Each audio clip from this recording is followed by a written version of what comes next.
I was sitting here getting everything set up, and I got the show notes pulled up, and I'm just like watching the notes live update as you're like putting ideas in there.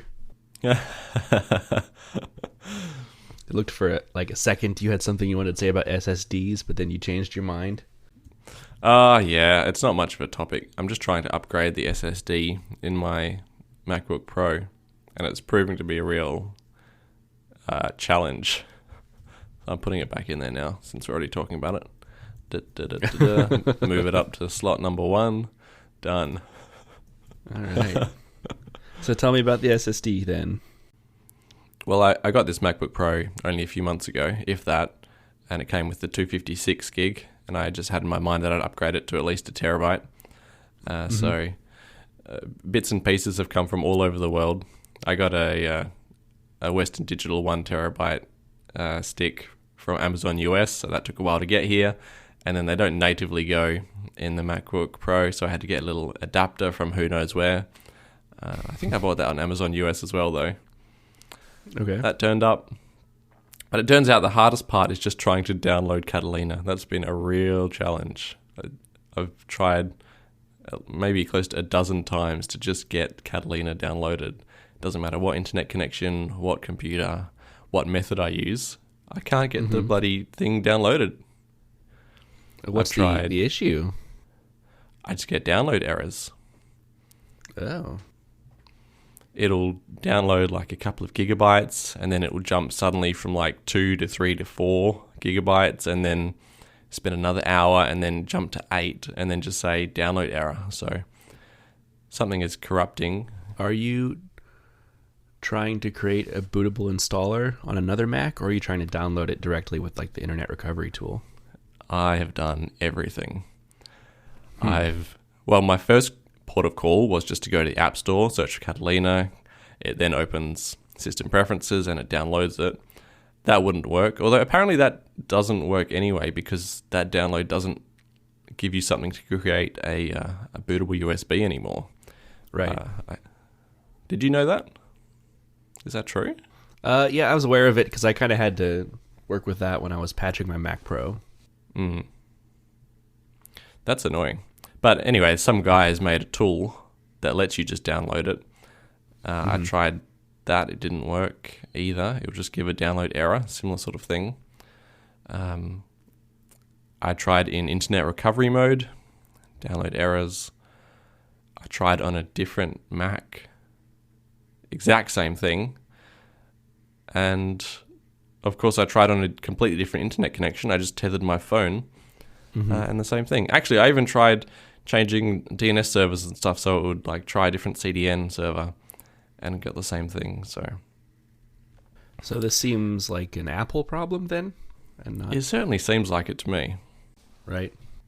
But the particular error I'm getting, if I search it, it's popped up here and there ever since Catalina's come out. So it's not even a new problem. There must be something about, I don't know, maybe where I am in the world, or... You should just try jumping into the developer portal and get Big Sur. I considered that. I definitely considered that. But my current method, which I didn't have time to complete before the show, but I was going to just back up my computer with Time Machine and then just use Time Machine to restore the operating system as well to the new SSD. I didn't realize Time Machine could restore the whole operating system. I'm fairly sure it can. I haven't used Time Machine in years, but... Yeah, well, I actually have always had a Time Machine just back up to a time capsule, but amongst all the download errors, I thought, I'll just try and restore from that, and guess what? It didn't work because apparently the backup had become corrupted at some point and just locked the disk and had never started up again. I probably had a warning and just clicked like ignore and then never saw it again.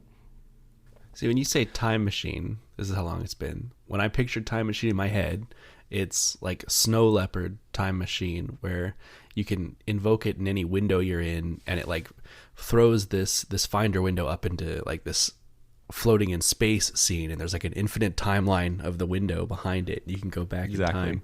Is it anything like that now, or is it completely different at this point?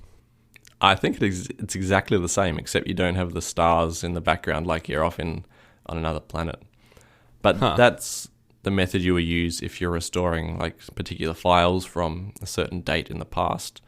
Right. When you're actually restoring the whole computer, you would boot into recovery mode, plug in your Time Machine backup, or connect to it over the network, and then just click restore from Time Machine, and it will just copy everything, including system files. I'm like 99% sure it'll do that as well. I should probably, I should probably set up Time Machine again. It'd be nice to have on-site backups. I actually have probably 99% of my stuff is all in iCloud now, and that's just the one place it is. Yeah, for me too. And that's why I wasn't even going to bother with Time Machine. I was just going to set up from scratch, but the same as Time Machine's my only option now. Right. Huh. It's like, yeah, it's good to have. If you've got some spare capacity somewhere on a disk, you may as well just turn it on. Even if I don't, I should probably invest in it because I've got, 10 years of family photos that are only in iCloud. I should probably have those somewhere else. We've been over this, David. I know. Haven't we? You've lectured me on it before, but that seems like it'd be a good solution to that problem. Yep. iCloud is one copy of the photos and one copy is no copies. I know. You'll be proud of me with this then. And this is a smooth transition to the next topic. Nice. So as you know, I spent a few days last week converting the entire backlog of podcast episodes to videos to put on our new YouTube channel. Awesome. And I did it using FusionCast, which was Guy's tool for converting podcast episodes. Oh, nice. Okay. Yeah. It worked pretty well. I had a few complaints. It's definitely geared for like converting one episode at a time, which will be great now. But when I had 2.5 years of backlog, it was very tedious to have to drag one in, click convert, wait for it to finish, and then drag the next one in. I wish there was a bulk option. Also, my favorite video effect is called blur, and it just like centers the album art. And I used it for all of our old album art episodes. It just got the cover art in the center and then like a gradient that's going across the back using the same colors. But that takes it's like the most intense video process. The files coming out of that was like 2 gigabytes for our episodes. And when I switched over to like the old DVD logo bouncing around album art, they were coming out closer to 500 megabytes. Wow. Yeah. There must be something about the compression algorithm that doesn't work very well on that blur. Right. So, and it took, not only did I get significantly smaller episodes, but it took, a fraction of the time to convert as well. So after already having my computer running for, a day and a half, downloading episodes and converting them, switching to this much lighter video format made me be able to zip through the last few. Did you also, were you able to utilize H.265? I don't even know. Okay. I didn't even pay attention to the output. Which computer was running the task?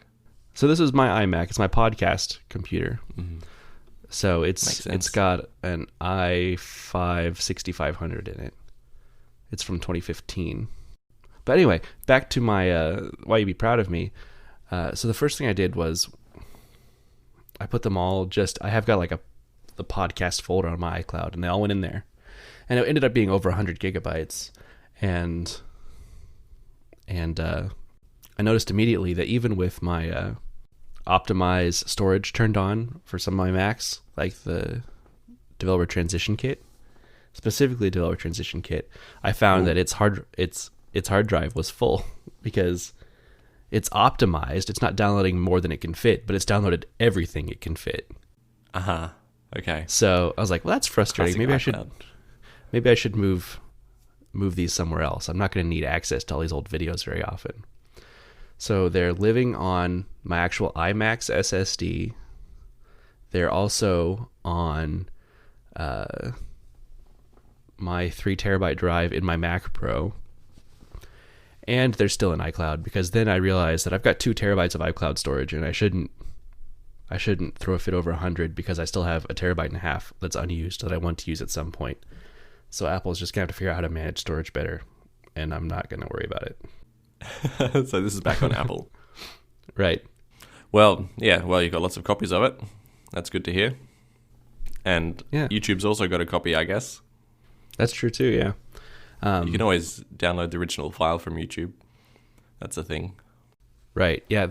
The tricky thing actually was getting the audio files, the finalized podcast episodes, because I have everything for my end over the years still on my computer, but I don't have yours, and so I just went to Anchor to download the episodes straight from there. And because of like the nature that the podcasts are set up where they're uploaded in chunks with spots for ads to be inserted if they wanted, I could only download them in sections. Right, yeah. You should have just asked me. Well, I found a workaround, which was kind of silly, because there actually is a link on the Anchor page to download the episode in full, like whether it's in parts or not. And when I click on it, though, it pulls up the audio player in Safari. So usually the solution Safari. Right. Yep. Usually the solution to that is to right click and just download the linked file. Mm-hmm. But in this case, when I did that, it gave me this it just downloaded an HTML login screen. Great. Yeah. Also classic Safari. What I was able to do is figure out where on these they're on Amazon servers it's all being hosted. And I was able to get the direct links to these files, and then I built my own little web page. Just had one link, and I put the direct link to the file in the href of that anchor tag, and then I could right click on that anchor tag that I built myself and download the file from there. What? That sounds like not the best solution. This was instead of just downloading Chrome or something. Couldn't you just use terminal like wget and then the URL? Oh man, you're right. I should have done that. But hey, if you want to build little web pages for It's just an links, anchor tag. Sure. So I guess I already had it in my mind because our early episodes don't have those breaks, those splits in them. So I was able to get those downloaded the correct way. And then when I started running into splits, I just took the existing page that I was already using that worked without those splits, and I just put the new link in there. So maybe I would have put more thought into it. I would have used Terminal. Well, it's done now, so that's the main thing. Yeah. I wish there was an easy link I could throw out there, like, hey, go to youtube.com/theapple show and you can see our podcast. But you're actually not allowed to have custom URLs until you have like 100 subscribers or something. That's right. So yeah, it's like youtube.com/channel/gobbledygook until you've got a decent amount of subscribers. But if you just search the r/Apple show on YouTube, we come right up. And then for anyone who prefers enjoying their podcast through YouTube, which I guess there's some people that do, that's an option now. There is a percentage. We've mentioned this before. I've checked out the Hello Internet podcast, which is maybe a top 10 or top 20 podcast. And it's not an insignificant percentage of people who listen to it on YouTube. But that might also be because one of the hosts is like a YouTube celebrity. So right. That could influence those figures. Well, there is a little bit of an advantage to doing it on YouTube for those that are interested. I kind of did a little bit of curation, just the bare minimum. I split the show down into seasons, quote unquote, one for each year we've been doing the show. And then I pulled out a playlist of like all of our guest episodes. So if you're specifically looking for one of our episodes with Christian or an episode with Guy or anything else, you can find those quickly. And maybe if we have other special things in the future, I could pull those out and highlight them as well. Nice. And I guess there are no ads on there at the moment either. So, well, there are no ads on the podcast either, but... Right. Didn't think that one through, did I? Yeah, nice. Well, thanks for going to all that effort. Yeah, it was fun. It was a good way to procrastinate from doing my work for the day. So, what did it replace your homework or your Real job. Real job. I haven't had homework in years. By homework, I mean like chores around the house. Oh, I see what you're saying. Maybe a little bit of both. Okay. It didn't require a lot of supervising. It was basically just occasionally going back over and running convert on the next episode. So right, yeah, most time-consuming thing for me was either making all the thumbnails for all the episodes, or actually managing the upload to YouTube. Because YouTube has like a bulk upload, but it's really crappy. If you do more than like 4 or 5 at a time, they'll just fail. But they fail silently, and it's like they're processing forever. So you've really got to keep an eye on those. And then I tried really hard, and I did not succeed, but I tried to keep them in somewhat resembling chronological order. But it's not even the order you upload the videos that ends up being the order on your channel. It's the order that YouTube finishes processing them after they're uploaded. So even though they're all uploaded in the correct order, they kind of show up out of order in our video history. Really? That is weird. Yeah. Did you sneak in a little DTK unboxing video amongst all those? Just a segue to that. I don't know how much you want to say or not say. Well, this is going to be easy for me. I don't have a lot to say about it, as I haven't done much on it yet. Maybe unsurprisingly, or I shouldn't have been surprised about this, a lot of the development tools that I use that aren't Xcode just don't work yet. I was kind of hoping Rosetta could do things like even command line tools, but it seems like for the most part they aren't working. Interesting. I thought Rosetta was the silver bullet for not working things. Well, I guess this isn't really talking about the Developer Transition Kit, but I really like Visual Studio Code, which is an Electron app, but it doesn't work at all. Which spells out bad news for me, because the app I was working on is also an Electron app, and it also doesn't work at all. Yeah, right. So Electron itself needs some work. The Developer Transition Kit shipped with a special version of Xcode that specifically is able to build these universal binaries, and it's not even capable of running like iOS or watchOS apps. It doesn't have simulators or anything. It's just for Mac development. So I don't know what I'm gonna do yet, but right now I'm kind of at a standstill with it. So I got it all set up, and I'm like, oh, none of my tools work. So I kind of need to come up with like a new project to justify owning it now. Any thoughts yet? No, I can't say I have any compelling ideas yet. Nothing that you can share with the public anyway, huh? That's right, yeah. So it's exciting. It's exciting to have here, and it's like inspiration in and of itself. It's like, man, I've got this special developer kit that Apple sent me, and I've got limited time to use it. And I've got all this early access. It'd be a shame to waste my early access by not getting on development until after it's released to the public anyway. So I'm going to come up with something, but it's going to have to completely rely on, well, it's going to have to be completely written with Xcode. And totally off the record, have you had a look inside the box? I have not. I got to, I guess I can say this. This seems like it's public knowledge because it's on the outside of the box it was shipped in. I'm a little nervous because the box it came in has a shipping warning label on it, and it's specifically one that's about this product contains batteries.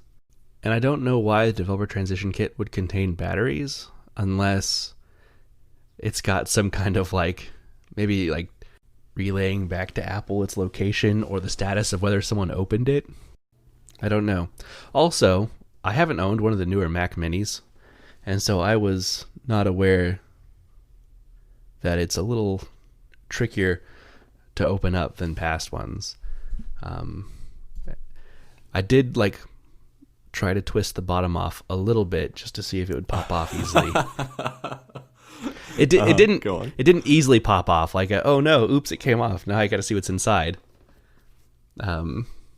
but I haven't put any more work into it than just to check and see. Yeah, I mean, they used to be just rotate, and they even had like little circles where you could put your fingers to get a better grip on it. But Right. I think they're glued down now, and I bet this one's glued down with like triple strength super glue.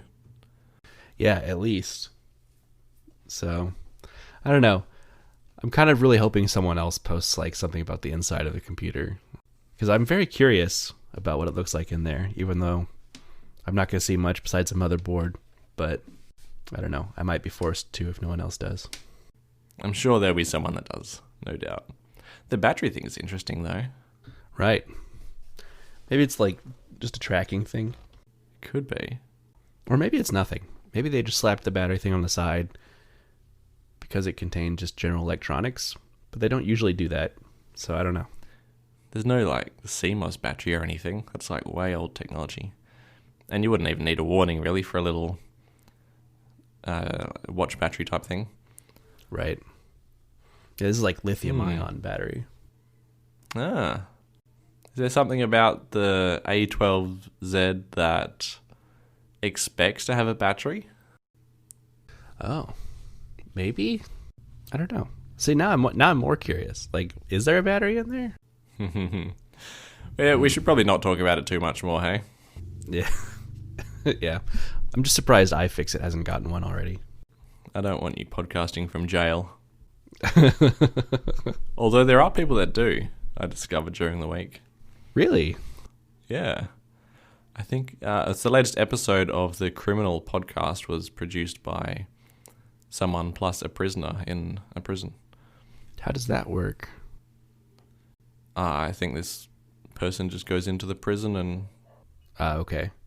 has access to them. And picturing like an inmate sitting in their cell with like a laptop or something. and a microphone, yeah. Yeah. I pictured like a little, I don't know, secure room somewhere. And actually, no, because they were interviewing inmates and all sorts. Huh. Anyway, check it out. It was kind of interesting. Okay. Well, good morning. Good morning. We haven't really talked about many topics on the Apple subreddit for a while, have we? No, it's been a while. And to make up for it, I just kind of chucked everything that's come up in the last week into the show notes. Yeah, I saw we had an extra long list, but some of these seem like they can be relatively quick topics. So Yeah, I think most of them will be relatively quick. The top of the subreddit is good old Christian, who is a few days ago, or one day ago as we're recording, for his birthday, donating 100% of Apollo's proceeds to the SPCA Animal Shelter, or the one nearest to him, I guess. right. And I think he did this before, didn't he? yeah, he did it last year for his birthday as well. And at the time, he broke the 1-day donation record with $27,000 raised last year. I bet he got even higher this year. Yeah, I don't know if you've seen these numbers or not. He raised just shy of $43,000 this year. Ah, he's already posted it. Yeah, it's on the official Apollo subreddit. Ah, nice. Wow, that's so good. He's such a legend, isn't he? Yeah, and just what a just all around great guy. He really, really cares about animals, which is something that's never come up in the podcast. But he's I want to say vegan. He might be just vegetarian, but I feel like he's a vegan. Okay. But yeah, he's really into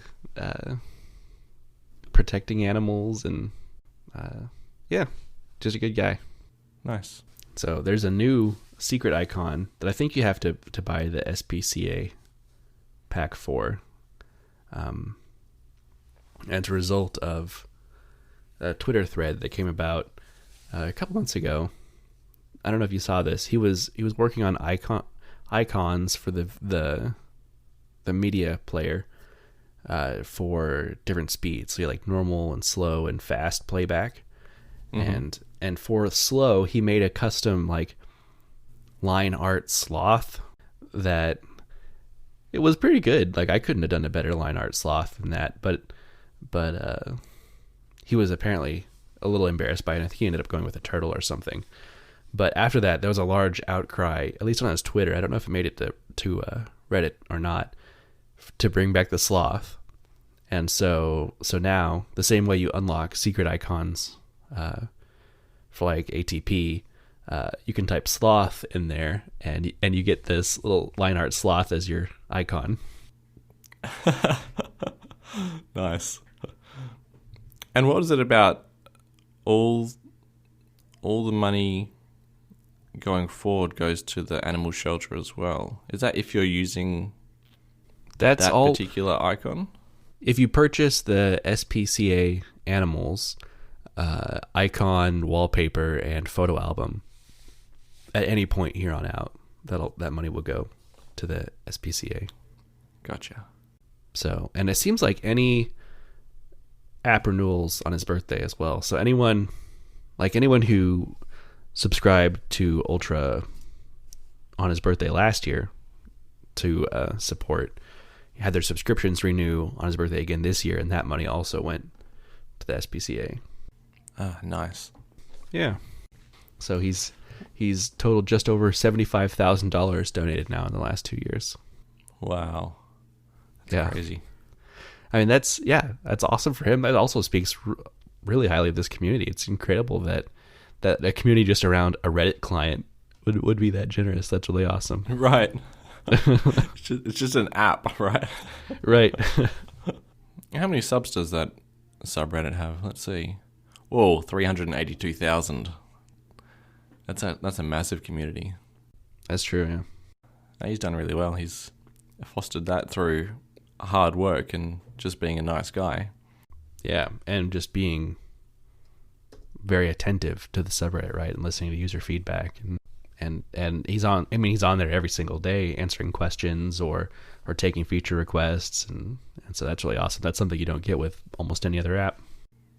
When does he get time to work on the app? That's the question, right? The next biggest topic was that Apple is killing $1 billion ad industry with one pop-up.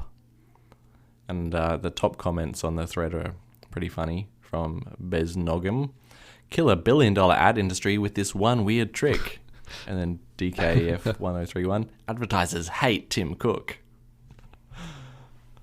I love those banner ads. Lose belly fat with this one weird trick. I just want to know what the trick is. I can tell you what it is. Right. You gotta pay a bunch of money before they'll tell you that one weird trick. Oh yeah, heaps of money to tell you to stop eating sugar or something like that. Right. I quit sugar. But the actual pop-up is, it's iOS 14. It'll ask you if you agree to being tracked or not. So a dialogue basically gives you two options: allow tracking or ask app not to track. It's a very passive sort of thing. Ask app not to track. It's like, it's not do not track. It's like, please don't track me. Right. Yeah, it sounds like it's not up to Apple. Like, it doesn't seem like they're physically able to block it, right? So I'm not sure exactly what this will mean. I mean, it could mean that everyone just ignores your preferences, but I assume there'd probably be some kind of repercussion from Apple if they find out you're not respecting it. Yep. Or maybe they will change the wording and it will say block tracking, before it actually rolls out to the public. Yeah. No one is going to click allow tracking. Well, when I was reading this, it reminded me of a conversation we had a long time ago with David Pite when he was still on the show in the first few episodes, because I believe he worked for an online ad tracking agency. Yeah, wow, you've got a good memory. And he made a really good point. I don't remember what the discussion was about specifically, but we were talking about tracked ads, and all the data is anonymized, at least it should be. And so if you're going to see ads either way, they might as well be ads that are something you're interested in, right? It's not like they're really learning much about you specifically as a person, because it's still anonymous data. You're just a number. So I kind of agree with that that philosophy. Like, I don't mind being tracked if it's going to make my web browsing experience a little better. Yeah, that's a good point. But it is slightly creepy that you like look up, I don't know, sore throat in Google, and then 5 minutes later in Facebook or YouTube you're getting pre-roll ads for like cough medicine or something like that. Oh yeah. I don't know. I mean, I've definitely had those creepy moments. I remember I was working on my work laptop. I was looking up SendGrid, which is like an email sending service that we were thinking about implementing in one of our products. And later that afternoon, I'm on Instagram on my phone, and I'm getting SendGrid ads in my Instagram feed.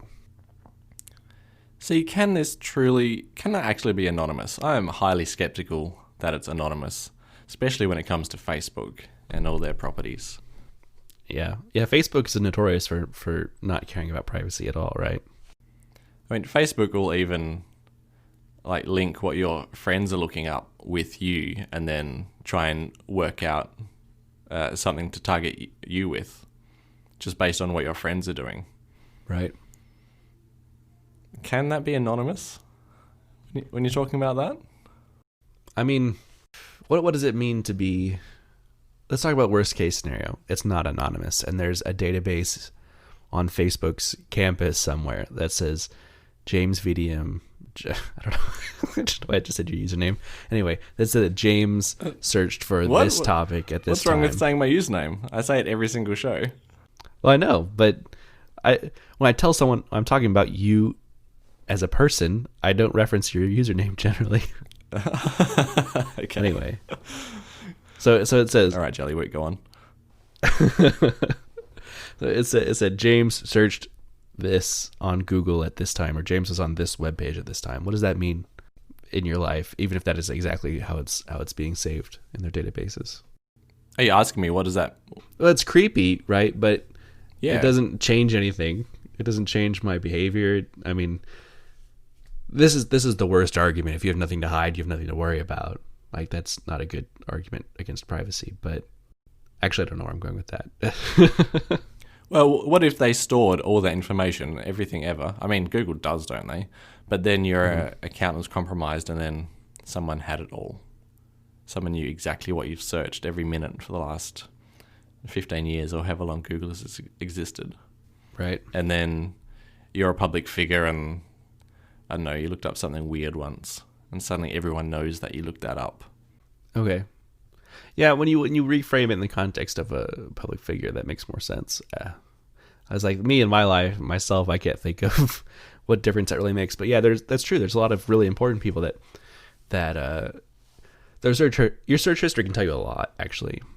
Now I'm thinking about it more. It could tell someone that maybe you have specific health issues, or just anything, where you live, or what school your kids go to. Anything could be used to blackmail you at that point. It's true. There's a good chance if you look through my 15 years of search history, you'd be able to blackmail me with something. Pretty sure. I'm sure you're right, yeah. Okay. Well, you've changed my opinion just in the course. Well, this is still... Just to take a step back, this is still operating under the assumption that everything is actually directly linked to you, which as far as everyone says, it's not, and it's all anonymized. Now, it all has to be directly linked to something, and it's probably some unique identifier that maybe with enough work, someone could tie these unique identifiers to real people, right? You can narrow them down pretty easily by search terms, like, oh, this person must live in the Kansas City metro area because they keep searching for restaurants in Kansas City or something like that, right? Yeah. So... I've actually been getting like hyper-local ads targeted on Instagram recently, like even down to the suburb. Really? Yeah. I live in Scarborough, and I've had ads now for the Scarborough real estate guy. So it has to be going off geolocation or something to do that, right? Yeah. Man. Okay. But actually Apple has... Sorry. I said, there's no need for ads to do that. Never mind. I'm all for blocking ads now.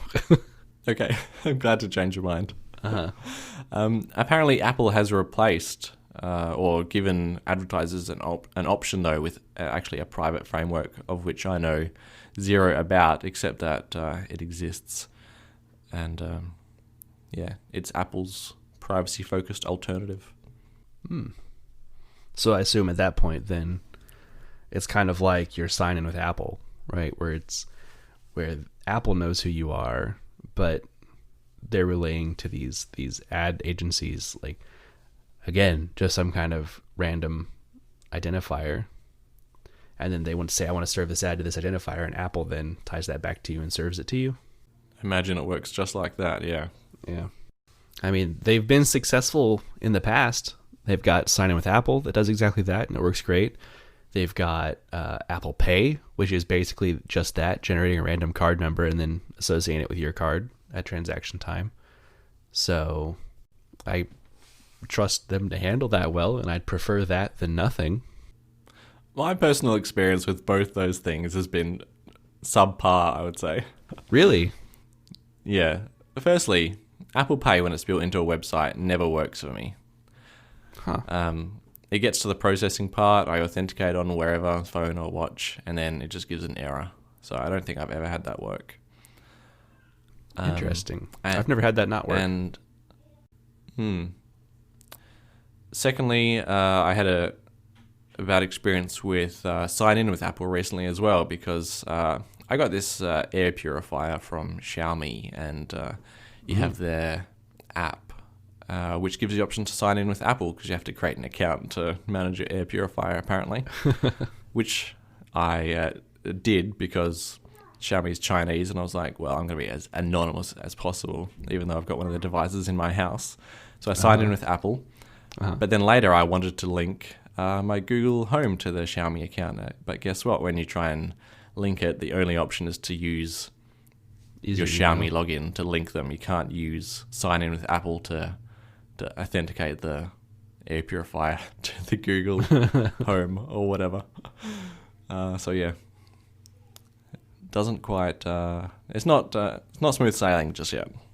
I mean, is that Apple's fault, or is that Google or Xiaomi just not having fully implemented yet being the issue? I've got no idea. Because I know you can. I mean, you don't have. There's ways to link devices without email. You can link through Facebook accounts or anything else. So someone just needs to add that. But, or maybe not. Maybe the login sign with Apple actually blocks that in some way. Yeah. Maybe. Probably not. I bet they thought through that. The Apple Pay, though, I can't explain. Yeah, that's interesting. Although I very rarely have seen a website that has Apple Pay actually integrated. It's becoming more and more common. It is slowly spreading, slowly but surely. Do you have an example of a website that you've used Apple Pay on? Successfully? Just in general, one that has it at all. Because I don't even think I've seen one. I tried to buy a case for my phone. Oh, God. What is it called? I'm just going to quickly check in Spotlight. iPhone XR case. Smartish.com has Apple Pay on their website. There you go. I mean, that's cool. I've just never seen it actually built into a webpage before. Oh, okay. Oh, yeah. Anyway. Yeah, they have all kinds of payment options. Amazon Pay, Shop Pay. I've never even heard of that. I've never heard of Amazon Pay. Oh, really? Maybe that's just a US thing. Probably. So it just charges your Amazon account for everything. So I bought the Dancing Queen case, if you have a look on the front page of smartish.com. Dancing Queen. It looks like some sort of bondage case for your iPhone. Look at What? that. Do you see it? I'm at the checkout page. Just a minute. I got to go back a little bit. The Dancing Queen strap universal crossbody chain. They got some cool cases on here. Yeah, I think the wire cutter directed me towards Smartish, so they must have tested it and found they're a good performance, but specifically the Kung Fu grip case. I'm currently waiting on that. Kung Fu. Wow. Kung Fu. I can't say it. Tongue twister? Yep. Kung Fu grip. Let's see. You know I'm not a case person. Is it the Kung Fu grip slim case? That's the one. Nice. At least it's nice. Yeah, it doesn't look too bad. Nice and plain, inoffensive.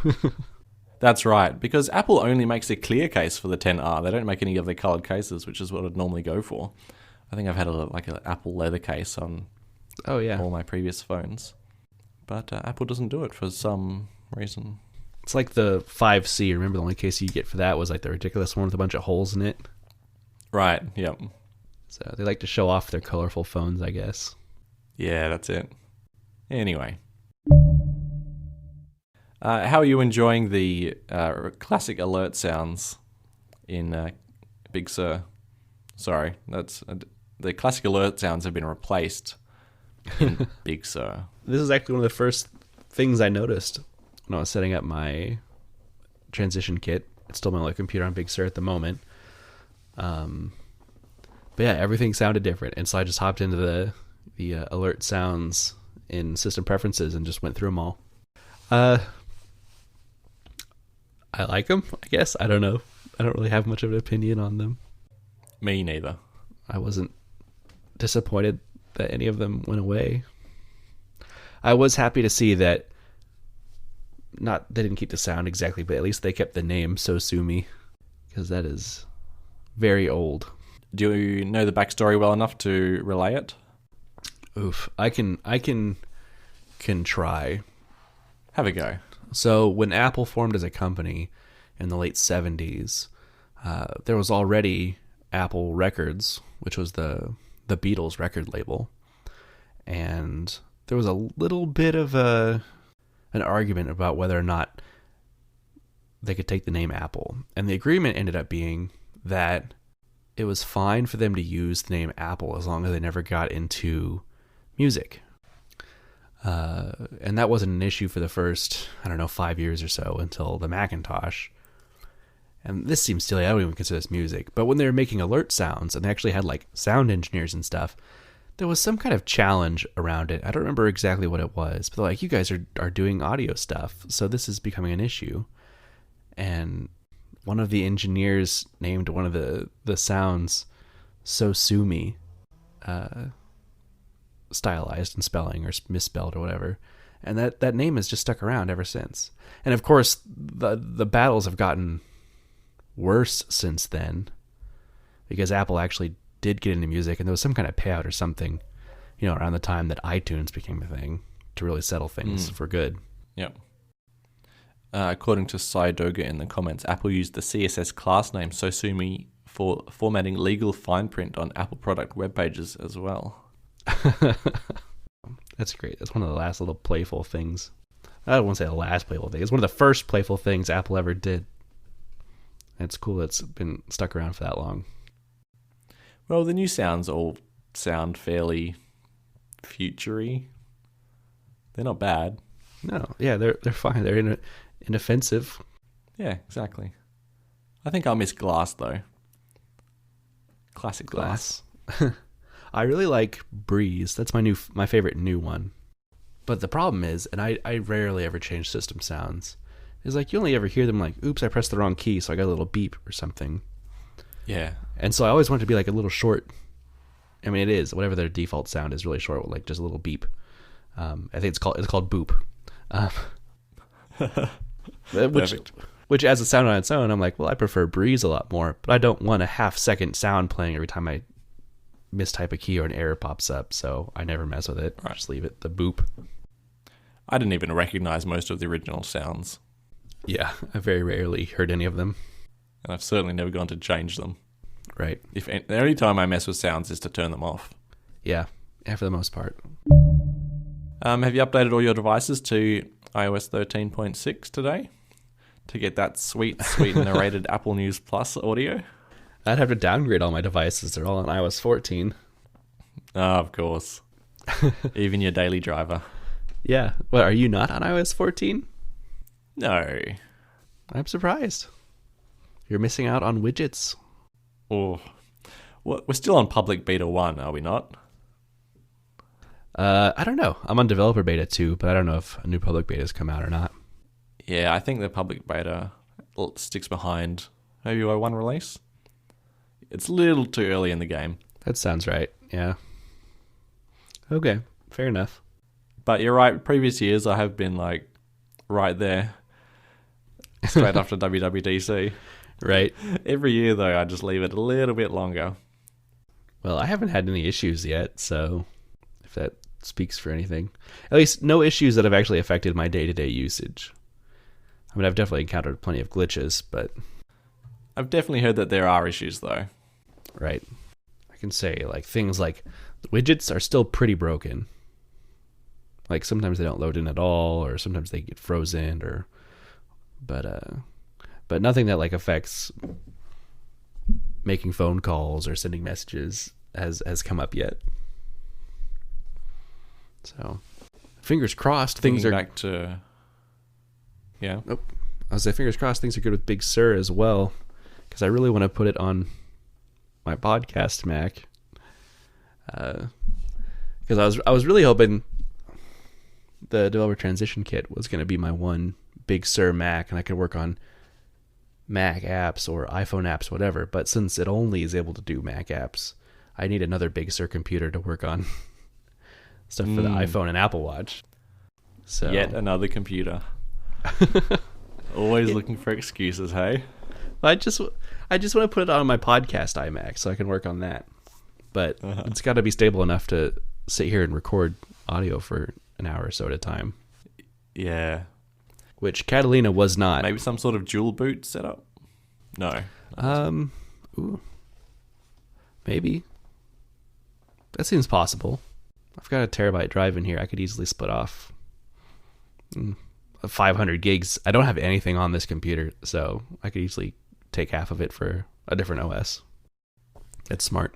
I'll probably do that. I don't think it's quite as easy as it used to be, though, so maybe just look up a few guides first before you do it. Okay.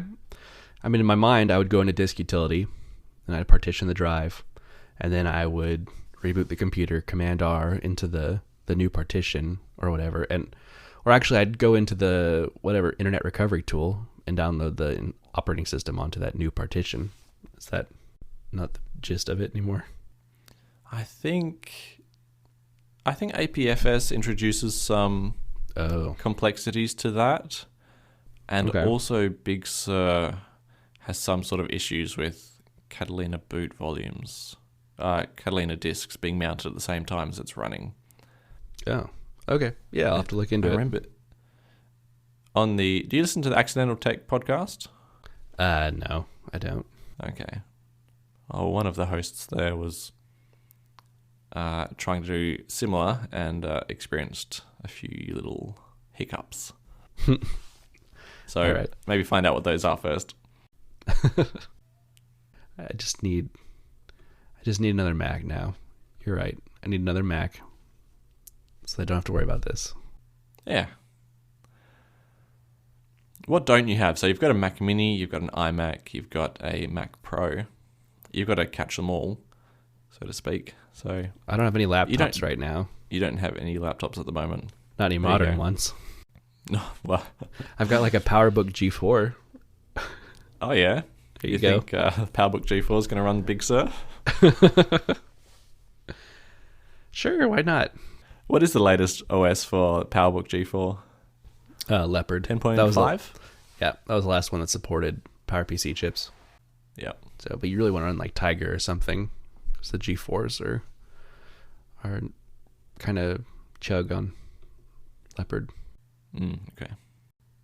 Also in 13.6, just going back to the topic, you can unlock your BMW now with your phone. Mm-hmm. And start your car. That's nice. Your BMW. If you own one specific car, you can do that. Yeah. Yeah. Let's see, does it say which one it is? BMW 5 Series. Okay. This also includes sharing the key and deleting keys. So you can actually share your car key with iMessage with 13.6. I guess that'll have to be my next purchase, right? That'll have to be it, yeah. How else am I going to be able to report back on this feature? One of us has to you bite the bullet and just spend the money, get the bank loan. Yeah. I just got a car, so I think it's your turn. I just paid off my car, so I don't so really you're ready for a new loan. In the release notes, I saw this. Power Reserve lets you unlock and start your car for up to 5 hours after iPhone runs out of battery. That's smart. So the the NFC in your phone is still alive when your phone runs out of battery. Well, That's how I read it. in theory, that's how NFC works anyway. That's the whole idea, is that the power is coming from the reader. That'd be interesting. How does it authenticate that it's you at that point? Because then that means anyone with your phone. Well, I'm saying that coming from, I assume that when you want to unlock your car, you also have to authenticate with Face ID, but maybe I'm wrong with that. Maybe it's just having your phone. That seems insecure, though. I mean, insecure in that if you lose your phone, someone could get into your car, in the same way that if you lose your car keys, someone can get into your car. True, yeah. But just like when like Apple Pay started replacing credit cards, the credit cards became more secure because to make a payment, you didn't just have to have access to the card, you also had to authenticate with your face or touch. That's how I thought this would go. I guess we'll just have to get a 5 Series BMW to try it. Right, yeah, you're only making the case stronger for yourself. You could fit your whole family in a 5 Series. I couldn't. You couldn't fit your whole family in... How many seats do they have? It must be like 5. It's just a sedan, yeah. Yeah. I've got 4 kids. Yeah. A few in the boot? No. I'm sure they'd enjoy it. Put some pillows and some toys back there. And a light. I had a friend who, growing up, his parents did that. It wasn't actually like the boot of a car. It was like a hatchback SUV. But like the first one went over his house, we went out somewhere, and they're like, "All right, hop in the back." And they opened up the hatch, and it just climbed to the back of the car, and there was pillows and toys. And I thought that was the coolest thing in the whole world. My parents were not happy when they found out. I bet they weren't. Wow. It's almost a death trap. Yeah. I mean, that's how everyone rode in cars, 50 years ago, but... Yeah. There are some hilarious photos of what baby seats looked like in the 50s as well. It's basically like 2 bits of metal and the kid just holding onto it, no seatbelt or anything. I've seen that one. I've seen for like really like infants, like a hammock thing that would string across the back seat and they hang in like a hammock. Oh. Yeah, it kind of puts me off buying old cars sometimes. Because I do get inspired, like, oh, it'd be awesome to own a classic car. But then you look at the safety rating and it's like, oh, if you nudge a modern Camry, then your car is going to turn into a ball of metal. And the Camry will just keep going. Yeah, I really like old cars, but definitely wouldn't be something I'd want to put my family in. So, are you still an Apple News Plus subscriber? No, I haven't been a News Plus subscriber since it rolled out. I got the free month, and I did use it too much, and then I was like, I'm gonna re-up my subscription for a month and give it a try. And after paying for it for a month and still never using it, I canceled my subscription and haven't looked back. Okay. And there's no draw with narrated articles? Yeah, the narrated articles don't really sound that interesting to me. But potentially there was a mention here, and I've lost where it was, but they said something also about like more local news, hyper-local curated news. That actually does kind of sound interesting. If I could read more stuff. Extensive coverage in San Francisco, LA, Houston, and NYC. Oh, never mind. There actually were some magazines on there that I was interested in, and that I skimmed because I had free access to them, but it still just wasn't enough for me to justify actually keeping it around. When the Apple News audio stories was announced, we were kind of trying to discuss what the point of it was, and I think we might have settled on accessibility as one of the main points of it, or the reason behind it. But in the show notes, it actually says that CarPlay allows you to listen to Apple News Plus audio stories, so that could actually be the drive behind it. Yeah, I mean, that setting makes a lot of sense to me. If I'm not listening to a podcast in my car, I'm always listening to talk radio. So you're such an old man. So if I could switch that out for just some person reading an article or the news, that's something I'd probably be very interested in, assuming that they have content I want to listen to. You're in your 20s and you're listening to talk radio. Yeah. Is that weird? I don't know. You do you. I just don't know that many other 20-year-olds that listen to talk radio. It's mostly like 50 plus. I'm not a big music listener at all. Actually, my music interests are very, very minimal. I've got my barbershop that I sing along with, and that's it. Yeah, because you're a singer. Yeah. Well, I definitely was more of a singer in the past. I haven't actually done any competitive singing in 6 years now. So it's kind of, I don't know, drifted off now. Not current interest. And you don't like listening to other sorts of music too much? I mean, I like music. It's not that I don't like music. I just prefer listening to people talk about the news or what's going on. Yeah. Although recently it gets harder. It's just like frustrating to listen to the news now, whereas it used to be more fun. So, yeah. Speaking of news, the next biggest topic was actually that Apple has partnered with Verizon to offer free 6 months of News Plus for new iPad buyers. Like, they're just clutching at straws to try and get someone to subscribe to News Plus, I think. Right, because that's not a selling point for iPads. It's not a selling point for anything. It's kind of just a way to get Verizon to pay a little bit for News Plus, isn't it? I've got Verizon, and I get Apple Music for free through Verizon. So okay. That's cool. Yeah, that's quite a saving. Yeah, it's nice. So it makes sense they include other services. I feel like News Plus should be one of those things. Is also just, yeah, you get this for free always, not a free trial, because I'm sure everyone's going to stop using it the moment the trial's up. That was a quick article. On to the next one. Right. Mark Gurman tweeted that the Apple Glass leak was complete fiction. So this is what we talked about maybe 4 or 5 shows ago now.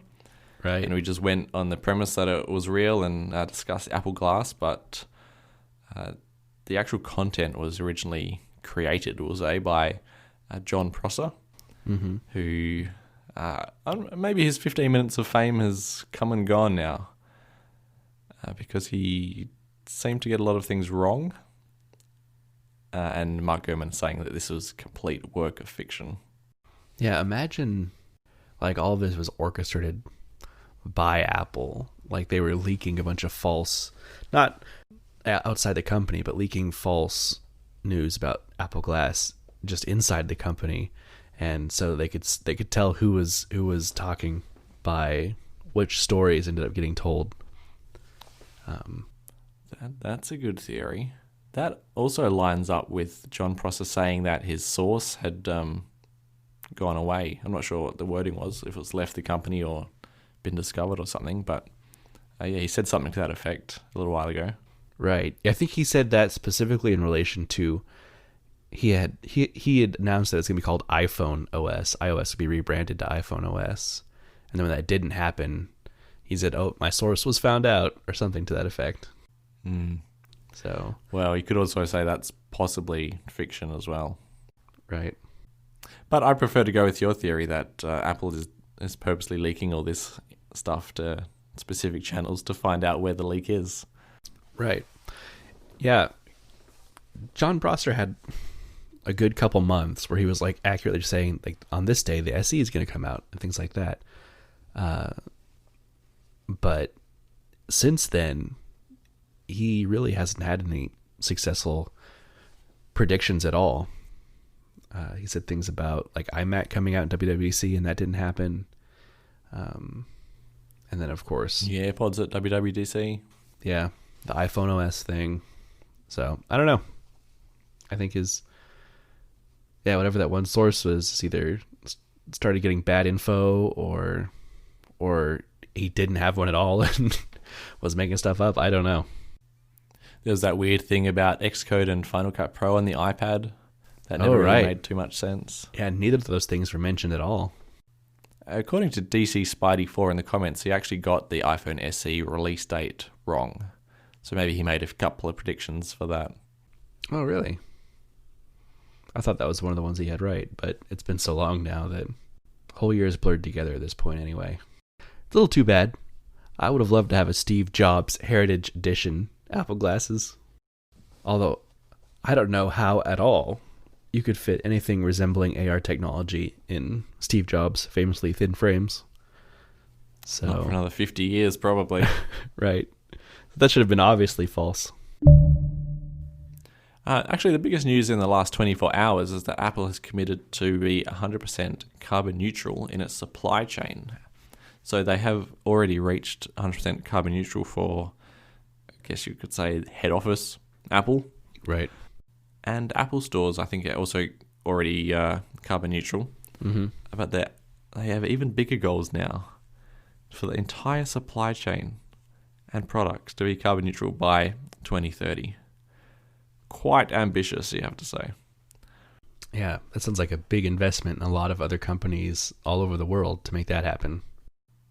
Like, so the people who are manufacturing or mining or whatever the raw materials to the trucks that are transporting it all to the logistical part of sorting and moving all these like millions and tens and hundreds of millions of parts around, and then the assembly of them, and then the shipping of the final product and the packaging. Mm-hmm. It's such a massive list. See, I didn't actually read this whole thing, but my question is, what exactly does it mean to be carbon neutral? Does it mean that the delivery trucks are all electric, they put a bunch of solar panels on Foxconn's roof, or does it mean that even if the processes of the suppliers are emitting greenhouse gases and leaving a carbon footprint, Apple at that point has implemented enough renewable energy infrastructures within the US that it offsets that? Because I could see that being an easier thing to achieve. Oh, yeah. Well, one of the points is that they are committing to sourcing 100% recycled and renewable materials for the products. Right, which they're already kind of in the process of doing. And also transitioning their manufacturing supplies to 100% renewable sources of electricity. So that doesn't mean they can build just another couple of solar farms in the United States and suddenly they can class Foxconn as 100% renewable or as carbon neutral. That means that the power being drawn by the factory is from a renewable source. That's how I read it, unless there's like a little asterisk in the T's and C's. Like, oh, we're generating the power and it's feeding these other companies that buy it off us. Right. And it equals the amount that Foxconn in China consumes. Seems like a cheating way out, though. Right. It just seems like a logistic nightmare to try to finance all these infrastructure changes on the other side of the world, but I'm sure they can pull it off. Well, that's good to have the most valuable...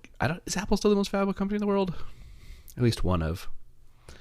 Yeah, they're up there. One of the most valuable companies in the world here in the U.S. still working to lower their carbon footprint, even though they're in the middle of a country that just withdrew from the Paris Climate Accords and all that. So,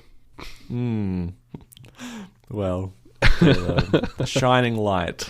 That's right. Setting an example for everyone else, just not the government that governs them. Yeah, it's good to have them here and lead by example, I guess. I just did a quick scan of the FAQs and couldn't find anything about specifics to power consumption. But apparently they do report country by country, so I bet the data's in there. Yeah, they've got a contact information here. We can just call up this number for their press contact and see what they have to say about it. All right. Yeah. Get on the show. You report back next show what you find, all right? Okay. Well, I'm jamesvdm on Reddit and on Twitter. And I'm Jellywoot on Reddit and Twitter. Tim Cook tweeted that decision to withdraw from the Paris Agreement was wrong for our planet. Apple's committed to fight climate change and we will never waver. Tim Cook is great. I watched a video of him on stage with Steve Jobs and what's his name? Phil Schiller. Mm-hmm. He looks like a big goofball back in the 90s or early 2000s whenever the video was made. It's the one where they asked Steve Jobs, what was the question? It was trending on the Apple subreddit a few weeks ago. Do you remember what I'm talking about? No, I don't think I saw that video. Well, anyway, Tim Cook is like this quiet guy on the side that doesn't really say too much. He looks like a big goofball, like baggy clothes, typical of the era. Right. It's great. I think he was a good choice. He's led Apple really well in the wake of Steve Jobs' death, so. Yeah. So I see you have something here about moving. What's that? Yeah, I'm going to be moving house in about 6 weeks. Really? Which is, should be cool. I'm not moving far, though. I'm not even changing block. Really? I could throw a tennis ball and hit the place I'm moving to. It's basically the exact same house I'm in now, except with a backyard. And to start with, we're going to just be renting it, but we have an agreement with the owners who are relatives of mine that we're going to actually be purchasing the house off them. Oh, awesome. In a little bit. Yeah. So yeah, just some personal news. Are you still going to have a fraction address? Yeah, it will be a fraction. That's actually, I've noticed, it catches people out, even people who live in this city. Because really? Like when I sell things online or whatever, and people come and I put 2/14, which everyone does know it's like unit 2 number 14, but I have had people go to number 2 and look for unit 14, so just get it back to front. Like a postman is never going to stuff that up, but people do. Oh, I don't know about that. I'm currently living in an area with, it's basically 2 duplexes facing each other. So their addresses are one off from each other, and there's an A and B for each building. And I almost every day have a package for one of the four people living here. But not you. Like even just today, I had to pick up a package off my porch and carry it just like across the way to the actual other unit it belonged at. So It's mostly Amazon that does that, though. I've never gotten actual. Do they have specific delivery services, or like of their own delivery service? Or do they just always use? Oh, okay. Here in the U.S., in most places now, especially if you're anywhere near a big city, Amazon has their own delivery fleets. They don't use any major mail carrier. Wow. Are they doing drone deliveries yet? Not that I've seen. Probably definitely not around here. I feel like that's, if they're doing it anywhere, they're testing it in California. Let's see. Is Amazon in California? I thought they were in Washington. Microsoft is in Washington. Oh, okay. Amazon is located in... Oh, no, they're... Well, I don't actually... I assume they're in Seattle. I typed Amazon location, and I got the Seattle wiki page for some reason. I typed Amazon HQ location and got Seattle, Washington. Okay. All right. Let's see.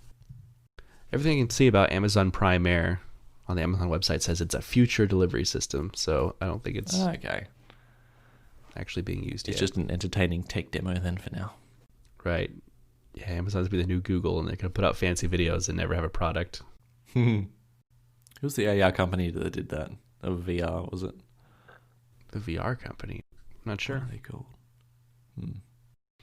Well, I think I'm going to go back to this taking way longer than it should upgrade of the SSD in my MacBook Pro. All right, good luck. Thanks. All right. Yeah. Hopefully the restore from the time machine backup works, and then it'll all be over and done with. Yeah, I don't know what you do if that doesn't work. I guess just wait on Apple's servers to be more reliable. I'll have to ask you to download the Catalina install file and then put it in iCloud and then download it from there instead. That could work, assuming I have better connection to a more stable server or something. I bet you do. Yeah, probably. Yeah. All right. Let me know how it goes. All right, will do. All right. Bye. Catch you later.